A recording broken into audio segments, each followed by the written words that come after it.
dia, povo.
Bom dia, povo. Ninguém vai responder, não?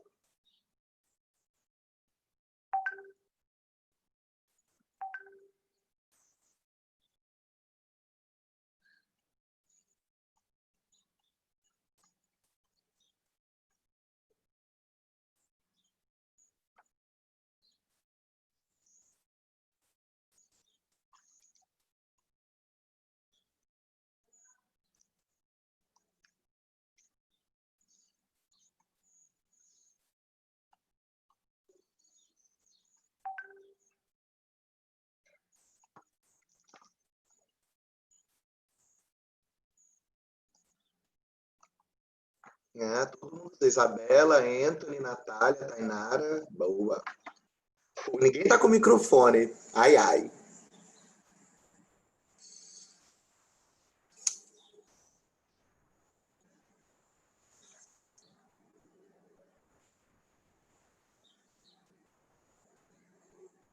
Meninos, olha só. Depois desse pós-férias, nós vamos entrar agora no estudo da botânica, estudo das plantas. Para quem está acompanhando o livro do SASEB, o 3. Ok? Botânica, botânica, botânica. Alguém quer perguntar, sei lá, nós ficamos aí uma semana sem aula. Alguém quer perguntar alguma coisa, algum assunto aí dessa semana que passou batido? Não sei.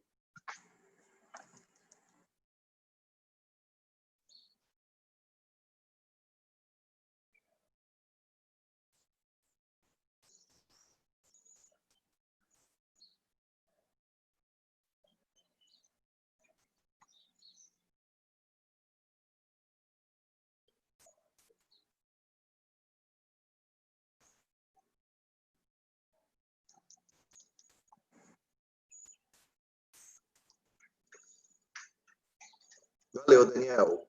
Meninos, vamos lá então. Olha só. Quando nós falamos em botânica, nós estamos falando das plantas, do reino vegetal, do reino metáfita, né? Das plantas. E aí, o que vai acontecer? Quando a gente fala em vegetal, lembra que todo vegetal é celulado, pluricelulado, ele possui tecido, né? Ele tem seus órgãos, fazem fotossíntese. Nós temos 4 filos dentro do reino metáfita, vegetal, que é a briófita, a pteridófita, a gimnosperma e a angiosperma. E, citologicamente falando, quando eu falo numa planta, o que eu preciso lembrar sobre a célula dela? O vacúolo dela é gigantesco, é a maior organela de todas as células. Lembra que o vacúolo é o SAI da célula, é ele que é responsável pela síntese de água. As plantas, elas têm uma parede celular de celulose, e elas têm a mitocôndria, assunto passado, né? Elas fazem respiração, elas têm os plastos, fazem síntese, e tem o núcleo. Com isso, a planta passa a ter 3 DNAs diferentes. Um da mitocôndria, um do plasto e um do núcleo. Então, as excentricidades, as características peculiares de uma planta. Tranquilo?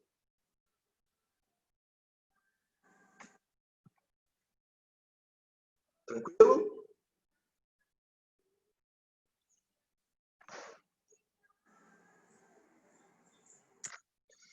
E aí, no Enem, ano passado, caíram, né, 4 questões de botânica, que era uma coisa que não estava caindo. Vamos ver se a tendência continua. O que eu preciso que vocês entendam sobre os filos? Por exemplo, quando eu falo em briófita. Quando a gente fala em briófita, o primeiro nome que já aparece para a gente é o musgo. Existe só o musgo? Não, existem 3 classes aqui dentro. Agora, por exemplo, as ficáceas e os antóceros, eles são bem raros. Você não vai ter muita questão falando deles. Na verdade, nunca nem caiu. É o musgo, que é a questão principal. Ok? E aí, quando a gente fala nos musgos, ele pode trazer alguns termos botânicos para a gente. Como, por exemplo, falar que ele é uma criptógama, que ele é ogâmico, que ele é um brófito, que ele é uma talófita. Alguém de vocês saberia me dizer o que significa ser criptógamo?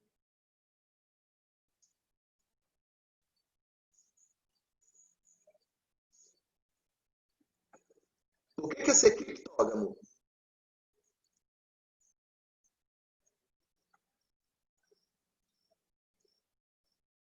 Anthony, cadê você?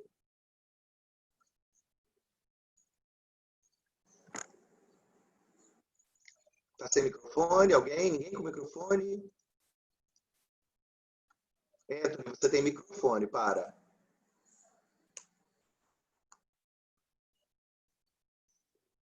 Ah, entendi.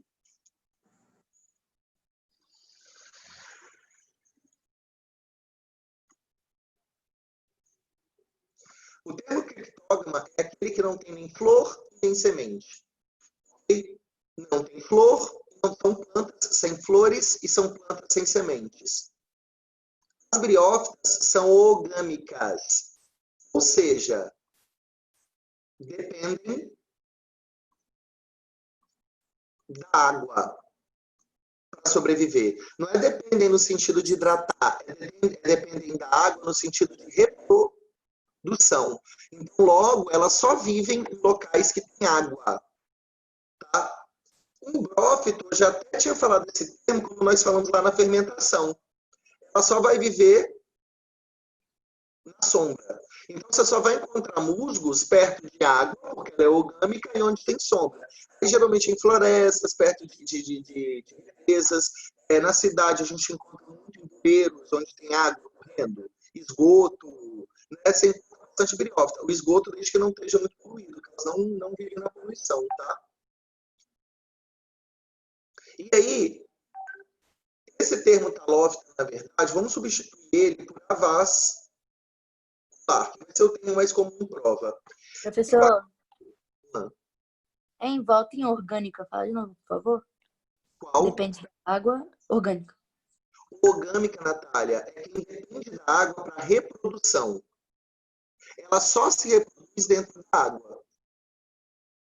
O orgânico é quem só se reproduz dentro da água. Então, você só vai encontrar briófita que tem a água. Só que, por exemplo, em esgoto, você só encontra se o esgoto não for poluído. Se você tiver um esgoto com muita poluição, elas não vivem ali.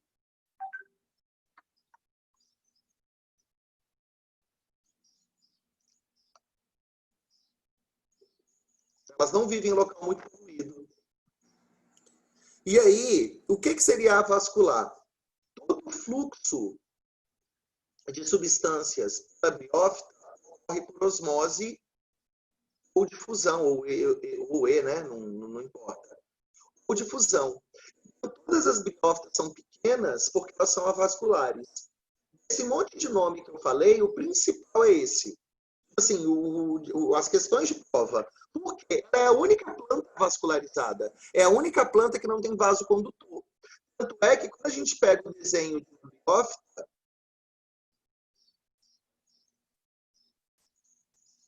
quando você pega o desenho de uma briófitazinha, os órgãos dela, a gente costuma chamar de rizoide,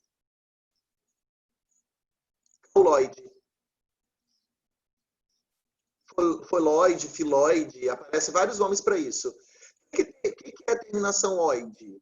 Vem de falso, tipo assim, raiz falsa, caule falso, folha falsa. Por que é no sentido de falso? Porque não tem vaso condutor. Tá? Não tem vaso condutor. Para ser verdadeiro, deveria ter vaso condutor, e no caso dela não tem. Desse primeiro slide, se você me perguntar assim, o que é importante? É o termo vascularizado. É o principal aí que mais cai em prova. Esses outros nomes não caem muito, não. Tá? Você só precisa lembrar que ela não tem vaso condutor. E uma coisa engraçada sobre as plantas é falar do ciclo delas.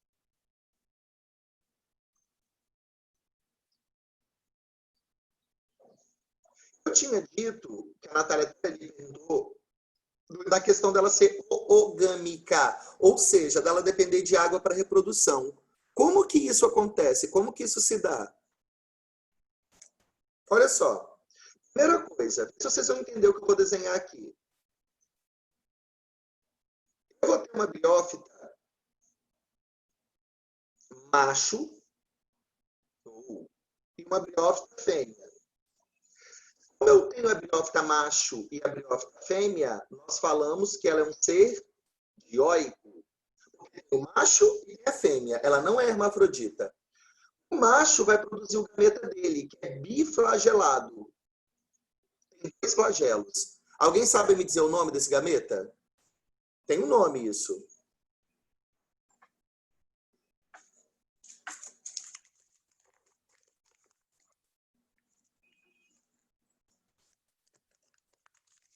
Tem um aluno no pré com um nome bem parecido.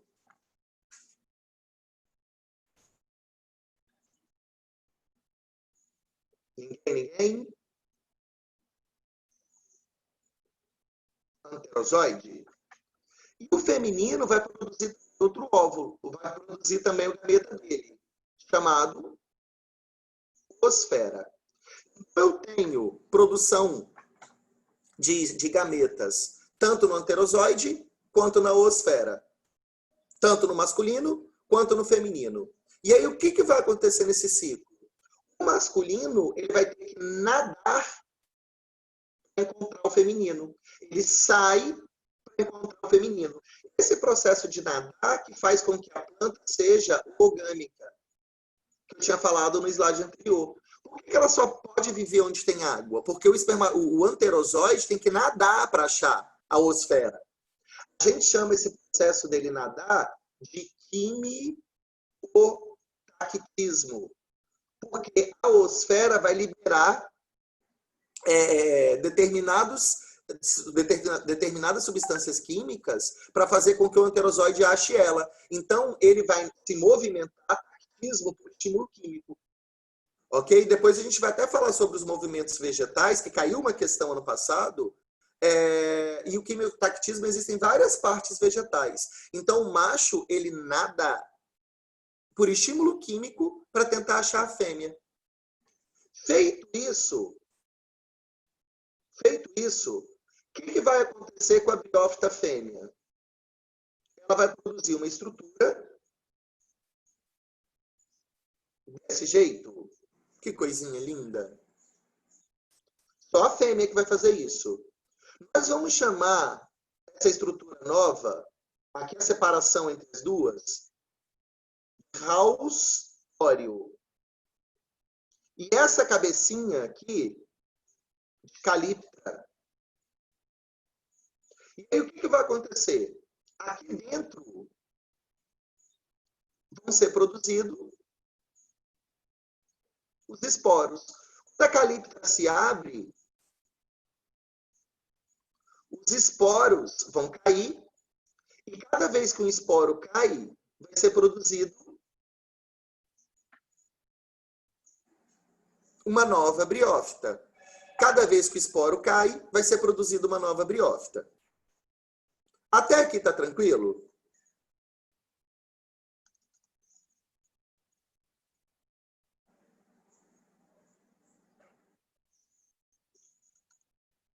Voltou? Até aqui tá tranquilo? Peraí, volta lá na parte do químio ou alguma coisa lá. Anthony, taquiquismo é movimento. Químio, o movimento se dá por estímulo químico.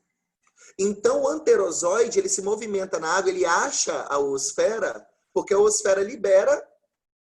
A gente, antigamente, falava-se feromônio, mas não é, porque feromônio não é para planta, tá? Então, a gente fala que ela libera substâncias químicas que atraem o anterozoide. Então, ele nada na água e acha a oosfera por estímulo químico.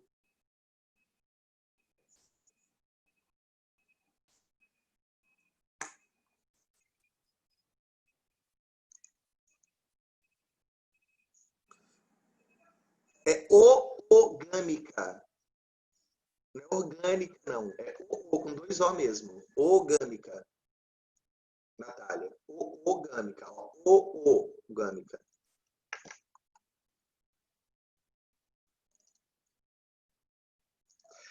Beleza. Vamos continuar no ciclo. O que eu preciso entender aqui no ciclo?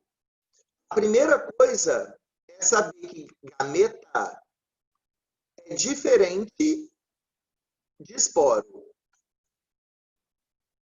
Porque para animal não tem essa diferença. E aí, olha o que vai acontecer. O gameta entra aqui, ó. O anterozoide e a oosfera. Então, eu vou dizer que o gameta ele serve para reprodução. O esporo, quando cai, ele gera uma nova planta. Então, eu vou dizer que o esporo ele serve para germinação, crescimento, germinar, crescer. Então, o gameta ele serve para reproduzir, só que só o esporo que vai fazer ele crescer. Então, como a planta passa a ter gametas e esporo, eu vou dizer que o ciclo dela se chama alternância de gerações. O que significa alternância de gerações? A planta ela pode ter duas gerações. A geração que produz gameta e a geração que produz esporos. A geração do gameta e a geração do esporo. Tá? Vamos falar de um pé de manga, para ver se vai ficar mais fácil para vocês entenderem. Vamos falar um pouquinho de um pé de manga. Vamos fazer uma abertura aqui. Vamos supor que eu quero exterminar o pé de manga do mundo. Quero exterminar todas as mangas do mundo. Aí eu vou lá em todo o pé de manga do mundo e corto. Eu exterminei todas as mangas do mundo porque eu cortei o pé. Fui lá e cortei todos os pés, botei fogo. Com isso eu exterminei todas as mangas do mundo.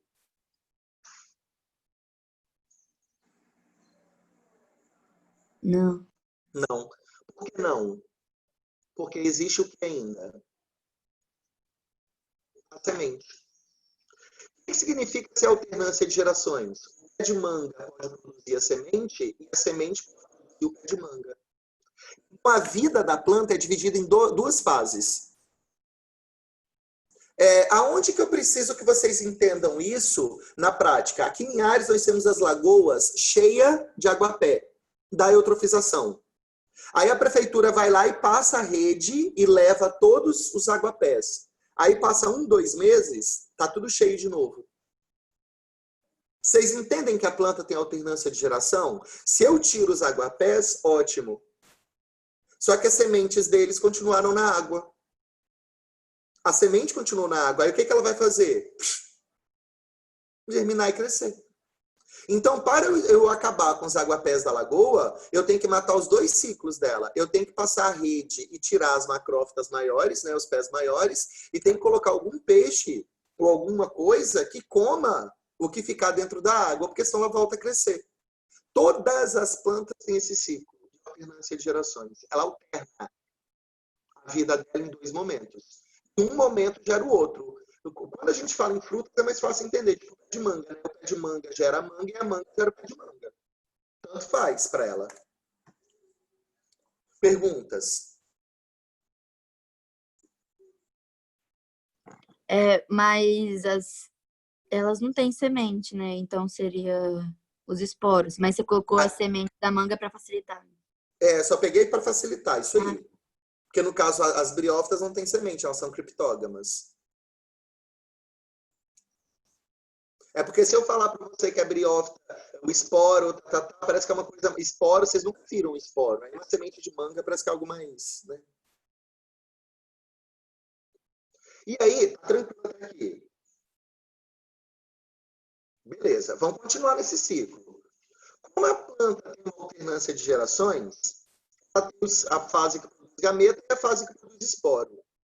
A fase que possui gameta dessa planta é essa aqui.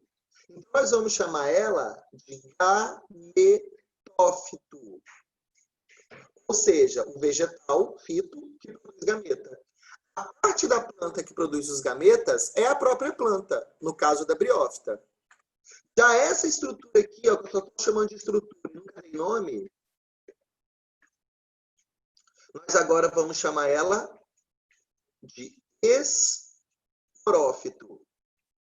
Ou seja, a parte do vegetal fito que produz os esporos. Para a briófita, o gametófito é duradouro, enquanto o esporófito é reduzido. O que é isso, duradouro? Duradouro é a parte que vai viver sempre com a planta, né? Enquanto a planta viver, os gametas são produzidos. Duradouro. Essa é reduzida. Ela vai ser igual a manga no pé. Ela vai aparecer e vai desaparecer com o período. Esse esporófito ele vai aparecer, vai produzir os esporos e vai desaparecer. Nem sempre, quando você achar um musgo, você vai achar ele. Tá? Ele não é fixo na planta. Ele aparece em momentos específicos. Por que ele aparece em momentos específicos?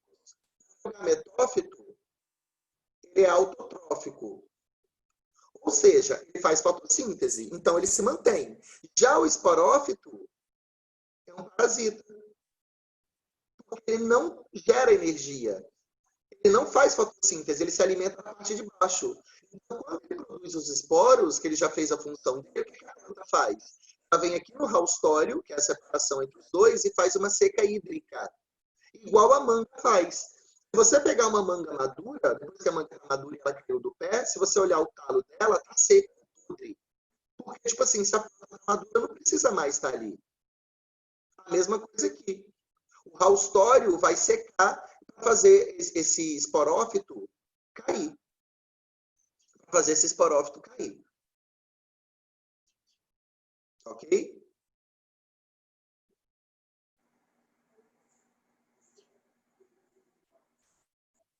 Dúvidas? Não.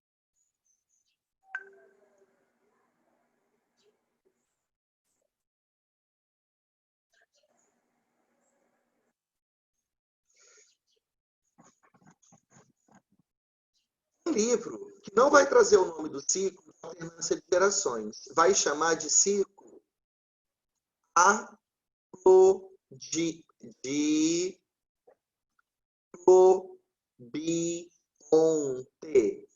Isso é um nome muito antigo para o ciclo das plantas. O que significa falar que o ciclo é aplodiplobionte?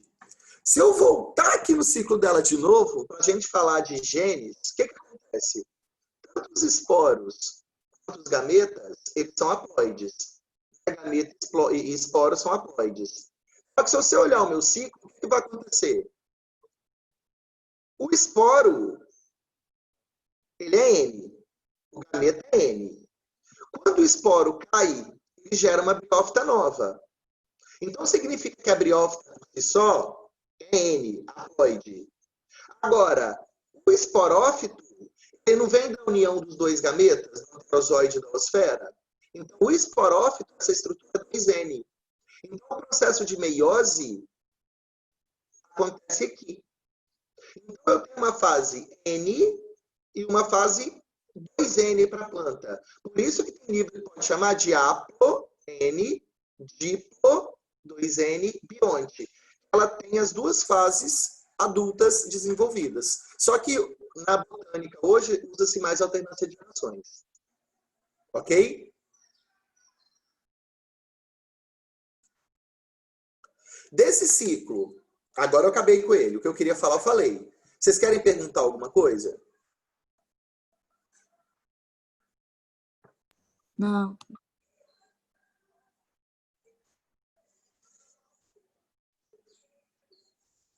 Querem perguntar alguma coisa? Tranquilo? Edinho, Hum. fala de novo sobre a alternância de geração. A alternância de geração, ó, vamos entender o pé de manga de novo. Vamos aqui para manga.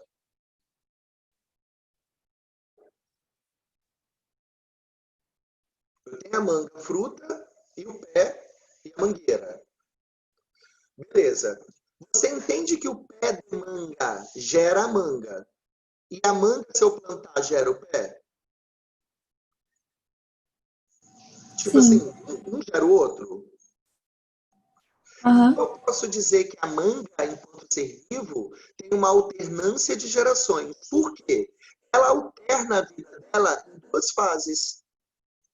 Alterna a vida dela em duas fases. Ela pode ser tanto o pé quanto a manga fruta. A mesma coisa acontece com a briófita que eu falei ali. Quando eu pego a briófita, o pezinho de musgo gera o esporo. E o esporo gera o musgo. O que significa? Para eu matar o pé de manga e exterminar, eu tenho que matar o pé e a fruta.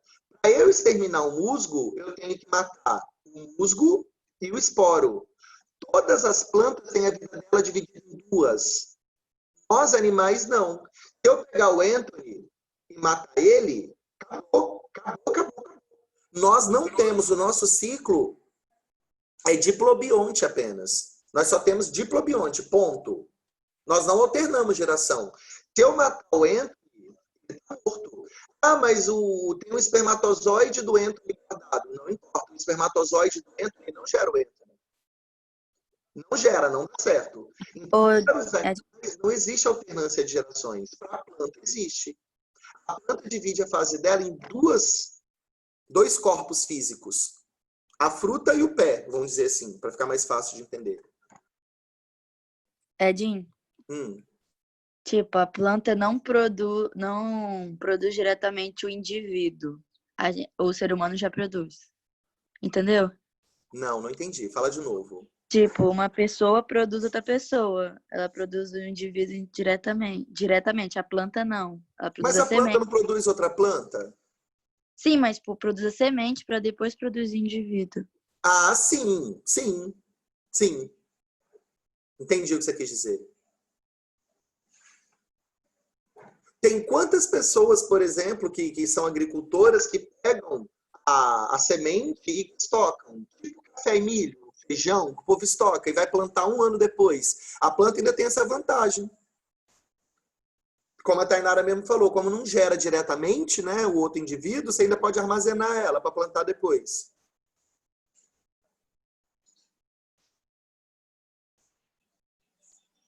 Perguntas? Professor, em relação à clonagem, por exemplo, porque tipo, já clonaram alguns animais, então, por exemplo, o espermatozoide do pai e o do negocinho da mãe, aí juntou, formou um indivíduo e esse indivíduo foi clonado. Não, aí você está confundindo. A clonagem, você não usa gameta, você usa célula.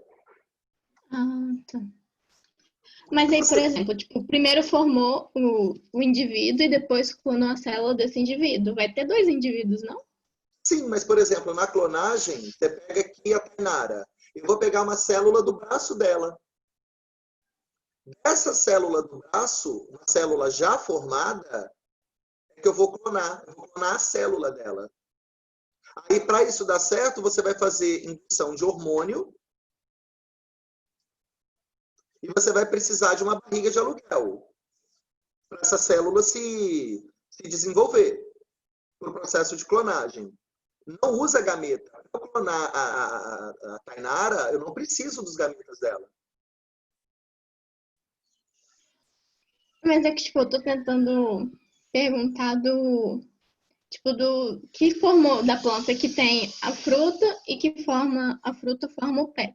Tipo, com a clonagem, você pode pegar a célula e da célula formar outro indivíduo, entendeu? Sim, mas aí, olha que coisa interessante. A clonagem humana, ela é proibida. A clonagem de animais com a ovelha Dolly foi em 96, não é isso? Se não me falha a memória. Em 1996 clonaram a ovelha Dolly. E isso parece uma coisa assim, ó, mas a clonagem com plantas, isso já acontece. A clonagem de plantas ela é extremamente liberada. Quem tem eucalipto, por exemplo, todo eucalipto da fibra é clonado. Quem tem café, você compra café clonal.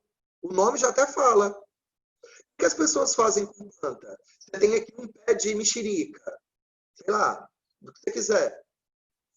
Quando você vai tirando os pedacinhos dela e vai plantando, cada pedacinho dessa que você planta é um clone dela. A empim, não é assim que a gente faz? Você corta. Alguém já viu plantar empim? Você corta, aí pega as mandibas e planta. Cada mandiba daquela é um clone. Então, a clonagem para vegetal, ó, isso se faz há décadas. A gente não faz clonagem para animal, que é proibido. Mas você está certa. Clonagem para planta é bem útil, bem fácil de fazer. Ô, Edinho, o, Pode falar, Tainara. Tainara? o enxerto, ele entra nisso daí também? Enxerto não é clonagem, é uma outra técnica. Você pega uma planta, as plantas elas têm que ser da mesma família. Então, por exemplo, planta cítrica, é muito comum fazer um enxerto de café com café, laranja com mexerica. Ok? Você pega o cavalo, o que chama-se de cavalo? O tronco maior. Abre um buraco e coloca uma muda dentro desse buraco. Então, tipo, pé de laranja tem o tronco maior. Então, geralmente, eles pegam a laranja para fazer o tronco. E aí coloca depois em cima uma mexerica que você queira. Para crescer. Café. Porque café eu não lembro o nome, que tem um café que o tronco é mais grosso, que eles usam de base. Aí depois coloca o café que dá mais fruta para nascer ali. Tem gente que não usa só o tronco, usa galho, aí fica um galho, por exemplo, de laranja, um galho de mexerica. Porque você não tira o tronco todo, você deixa um galho e só usa o outro galho. Aí fica um galho de cada fruta. Aí não é clonar, não é clone um do outro. Isso que ela falou é estaquia. Já foi? Ouviu? Não, é que ela tava, acho que ela confundiu com estaquia sobre o caule e tal, plantar. Ah, entendi.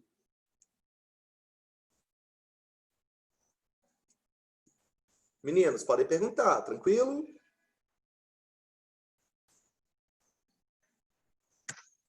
Olha só, vou sair da briófita, vou entrar nas pteridófitas. Só que o que acontece?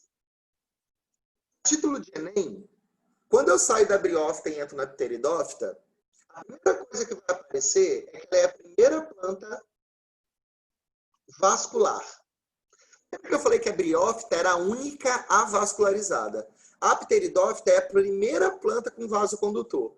Então, eu não vou começar a falar da pteridófita hoje, eu prefiro falar do vaso condutor. Quando a gente fala da questão vascularizada, nós temos veias, artérias. A planta tem dois vasos. Ela tem o xilema e o floema. Esse xilema pode ser chamado de lenho. E ele transporta o que a gente chama de seiva bruta. O que é seiva bruta? O que a planta tira do solo. Geralmente é o quê? Água, minerais, e aí segue. O que vem do solo. O floema, ou líber, transporta o que a gente chama de seiva elaborada, que é o que a planta faz. Ou seja, é o que vem da fotossíntese. Aí, se vocês lembrarem lá da fotossíntese, eu falei para vocês que, claro, a glicose é o principal produto. Só que lembra que eu falei que não é só a glicose que a planta produz, ela pode produzir outras coisas na fotossíntese. Aí você tem a seringueira, você tem... enfim, o que a planta produzir vai ser por aí, pelo floema. E aí, a título de Enem, o que eu preciso que vocês saibam sobre esses dois vasos? Se eu pegar uma planta,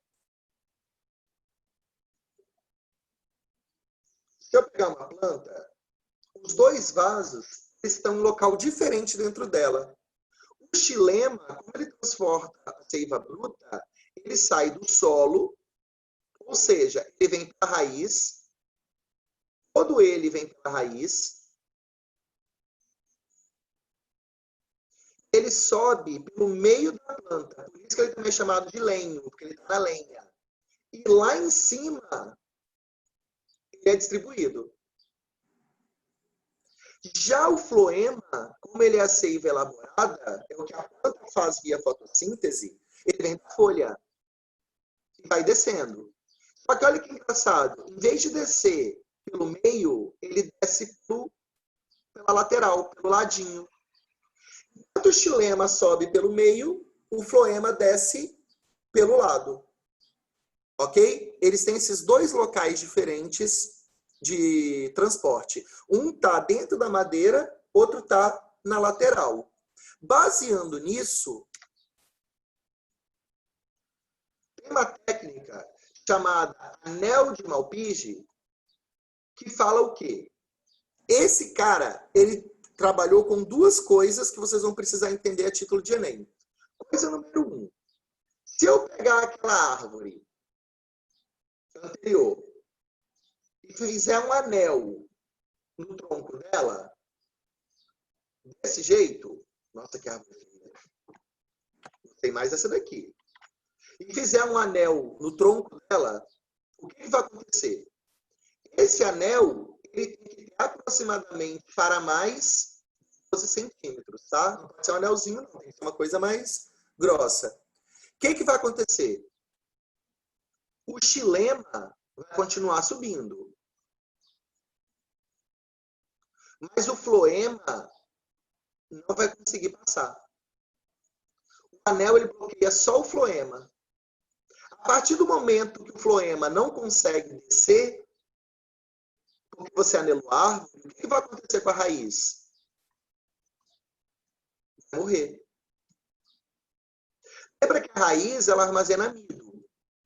A partir do momento que o floema não desce, a planta começa a consumir o amido. Quando o amido acabar, a raiz morre. A raiz morrendo, o que acontece com o fluxo de água? Com o xilema? Morre também. O que acontece com a planta toda? Morre. Para que serve anelar a planta no tronco? Para você poder matar a planta. Se você tiver uma planta muito grande, que você não pode cortar ela, porque se ela cair, ela vai destruir, sei lá, alguma coisa, você vai lá e anela. Com 2 meses, a planta está morta, definhada. Ela vai definhando até morrer. Hoje, o IEMA está com um problema sério com acácias. A acácia é uma espécie invasora dentro da floresta. Toda vez que se acha uma acácia, o povo vai lá e anela, para matar ela, para ela não poder se reproduzir mais. A prefeitura fez uma denúncia que alguém pegou aquela... a BR-101 tem um monte de pé de oiti. Alguém foi lá e anelou umas 20, só para matar os pés de oiti por causa das andorinhas que estavam lá. A prefeitura até postou, denunciando, para se alguém soubesse quem foi. Tudo anelado. Aí os oiti estão lá morrendo, tudo secando. Já tem um mês mais ou menos e já estão tudo seco.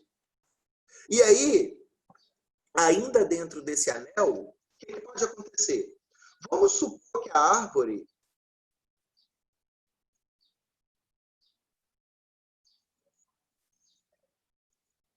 ela tem um galho. Árvores geralmente têm galho, né? A maioria delas tem galho. Se você anelar aqui no tronco, ela vai morrer. Do mesmo jeito, ela morre. Anelou o tronco, ela morre. Agora, e se o anel for aqui, no galho? Se você vier e anelar o galho dela, vem cá e tirou um pedacinho do galho. O que vai acontecer? O xilema, ele continua subindo. O que acontece? A planta também manda o xilema para o galho. Né? O xilema continua normal. O que acontece com o floema da copa? Está descendo normal. Quando eu anelo o galho, tá? Estou numa hipótese do galho agora. O floema está descendo. Agora, e o floema desse galho? O que acontece com o floema desse galho? Ele não sai. O floema vai ficar aqui no galho. Isso vai gerar duas coisas. Se você anelar o galho. Coisa número 1.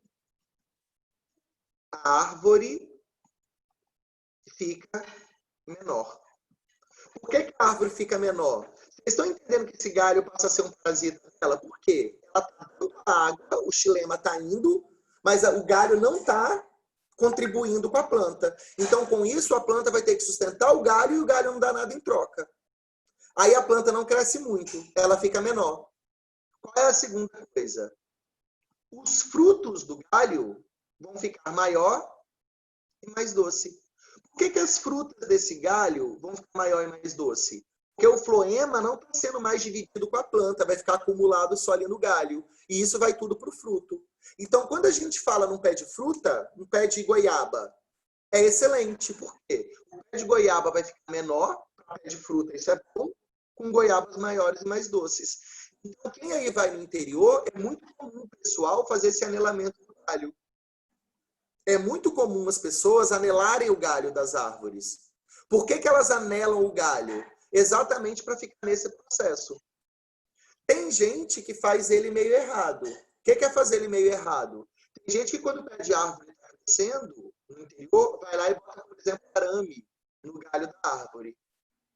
Para quando a planta crescer, esse arame apertar, né, o floema e fazer com que isso ocorra. Não dá certo. Quem trabalha com motosserra odeia quando vai cortar a árvore que tem a arame no meio do tronco da árvore, porque estraga a motosserra todo. A técnica não é botar um arame, a técnica é você anelar o galho. Tá? Anelou o galho, os frutos ficam maiores e mais doces. Anelou o caule, a árvore morre. Pergunta sobre esse anel.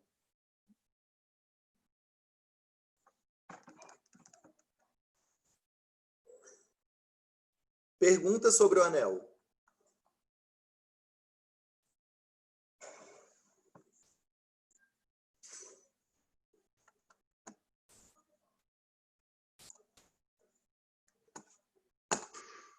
Meninos, perguntas?